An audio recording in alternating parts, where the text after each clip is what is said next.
Friends, welcome back to my another new video. আজকে আবারও চলে আসছি ঘুরতে ঘুরতে কুমারগঞ্জ ফরেস্টের পাশে অবস্থিত এই যে কুমারগঞ্জের ব্রিজ। এখানে যেমন অল্প বয়সীরা ব্রিজের মধ্যে আড্ডা মারছে, তেমনি বয়স্ক প্রাপ্ত বয়স্ক সবাই এখানে এসে আড্ডা মারছে বা হাওয়া খাচ্ছে। এখানে ব্রিজের খুব সুন্দর হাওয়া, আর আমারও তাই এই নদীর উন্মুক্ত হাওয়া খাওয়ার যে লোভ সেটা সামলাতে পারলাম না।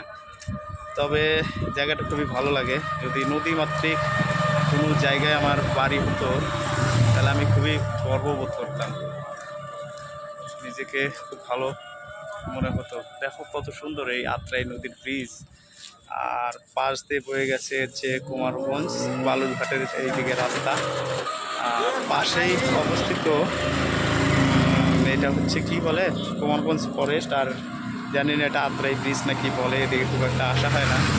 তো খুবই ভালো লাগলো জায়গাটা, মাঝে মধ্যে আসি, আরও কয়েকদিন পরে আবারও আসবো তোমাদের সঙ্গে কিছু ভালো লাগা মুহূর্ত সেগুলো শেয়ার করতে।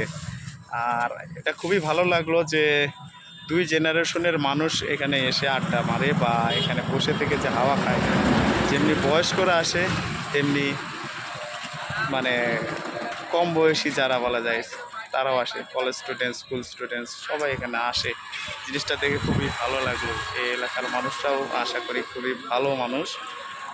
আর এই জিনিসটা কিন্তু ইয়ের দিকে পাওয়া যায় না। আমরা যেখানে থাকি, আমরা যে এলাকাতে থাকি সেখানে অবশ্যই নদী নেই, তো এরকম হাওয়া পাওয়া যায় না। আর আমার এই যে সামনের দিকটা দেখতে পাচ্ছ, এই সাইডটাই কিন্তু হয়তো 5 থেকে 7 কিলোমিটার গেলেই নদী। এই নদী পার হলে তোমার হচ্ছে কি বা বাংলাদেশ, এটা দিনাজপুরের মধ্যে পড়ে। নদীটা বাংলাদেশের ওই দিক থেকেই বয়ে এসছে। তো সবাইকে স্বাগত জানাই, আবারও অনেকটি ব্লগ দেখার জন্য নিমন্ত্রণ রইল, বা তোমাদেরকে মানে অ্যাডভান্স দিয়ে রাখছি। জানি না আমার ভিডিওগুলো তোমাদের কেমন লাগে। যদি ভালো লেগে থাকে অবশ্যই শেয়ার করে দিও বন্ধুবান্ধবদের মধ্যে।